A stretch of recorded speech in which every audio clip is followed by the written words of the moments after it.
Welcome to Fresh Talk News Channel. Today, we bring you a major update affecting thousands of low-income families in New York City. This new policy could soon make housing even more difficult for struggling residents who rely on city assistance. According to a plan from Mayor Eric Adams' administration, many tenants who use city FEPS vouchers to help cover their rent may soon be required to pay more when they renew their aid. Under the proposed rule, the Department of Social Services wants to increase the share of income these tenants must contribute toward rent, from the current 30% up to 40%, once they reach their 6th year of eligibility. Now let's break down what that actually means. If this rule is approved, tenants with jobs who renew their city FEPS vouchers after 5 years would be expected to pay nearly half their income toward rent. Currently, spending more than 30% of one's income on housing qualifies as being rent-burdened. Housing advocates warn this policy shift could push more families closer to homelessness. This proposal is part of a broader plan that includes a few new programs. One would provide immediate rental assistance to pregnant women entering the city's shelter system. Another offers grants to landlords who are willing to renovate vacant apartments and lease them to tenants with vouchers. City FEPS is currently the largest city-funded housing voucher program in the United States, helping around 52,000 low-income families and individuals pay their rent. But as the number of recipients grows, so do the program's costs. According to city budget data, City FEPS is expected to cost over $1.2 billion this fiscal year, a staggering jump from $253 million just 4 years ago. Molly Park, Commissioner of the Department of Social Services, told Gothamist that these changes are necessary to keep the program running long-term.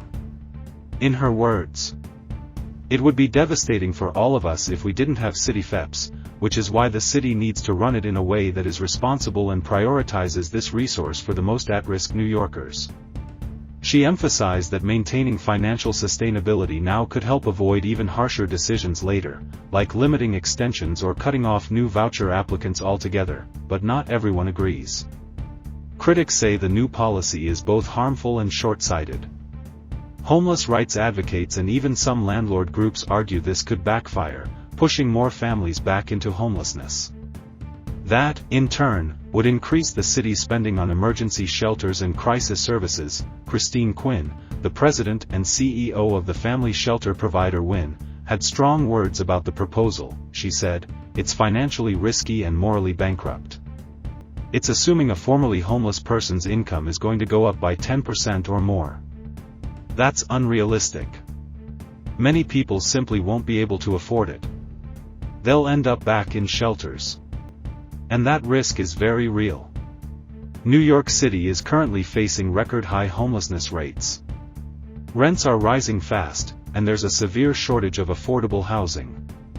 In the most recent one-day count, over 140,000 New Yorkers were found to lack stable housing. On any given night, around 100,000 people sleep in city shelters. For many low-income and homeless families, City FEPS is their only hope. Other programs, like the federal Section 8 vouchers, are severely limited. More than 200,000 NYC households are still waiting for Section 8 assistance. And now, that program is also under threat. The U.S. Department of Housing and Urban Development has announced that the Emergency Rental Aid Program, which was launched during the COVID-19 pandemic, is almost out of money. It's shutting down 4 years earlier than expected. Nearly 8,000 NYC households could soon face sudden rent spikes, putting them at even greater risk. Meanwhile, the state of New York does offer some support, but only to a limited number of low-income families with children. Governor Kathy Hochul announced this week that a new rental assistance program will be included in the upcoming state budget. However, it's only been allocated $50 million, which experts say will help only a small fraction of those in need. Despite issuing thousands of housing vouchers in recent years, Mayor Adams previously vetoed a package of laws designed to expand voucher eligibility to even more residents. The city council overrode that veto and later sued the mayor to enforce the legislation, but a judge sided with Adams. The council is now appealing that decision. Kenny Burgos, CEO of the New York Apartment Association, which represents landlords of rent-stabilized apartments, criticized the timing of these proposed changes. He said, "This is the worst time for the city to alter its voucher program. We understand the city has budget concerns, and there's serious fear over federal funding cuts.